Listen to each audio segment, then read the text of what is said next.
3 యొక్క divisibility rule ఇంకొక trick చెప్పడం జరుగుతుంది చూడండి. నిజానికి 3 యొక్క డివిజిబిలిటీ రూల్ 3 యొక్క భాజనీయ సూత్రం ఏంటి?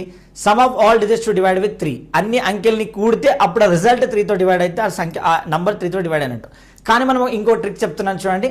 నంబర్స్ని అందులో 3 టేబుల్తో ఏ నంబర్ అయినా డివైడ్ చేయొచ్చు డైరెక్ట్గా.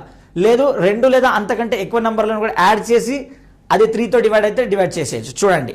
సో 3 1 3, 3 2 6, 3 3 9. ఓకే చూడండి 5 + 2 7 + 2 9, 3 3 9. ఏమి మిగిలకపోతే 3తో డివైడ్ అయినట్టు. చూడు ఇక్కడ చూడు 2 + 1 is 3, 3 1 3, 3 3 9. ఓకే 5 + 4 9, 3 3 9, 8 + 7 15, 3 5 15. ఏది మిగిలేదు కాబట్టి ఇది కూడా 3తో డివైడ్ అయింది. 3 3 9, 3 1 3, 7 + 2 9, 3 3 9. చూడండి 3 మల్టిపుల్స్ రావాలి.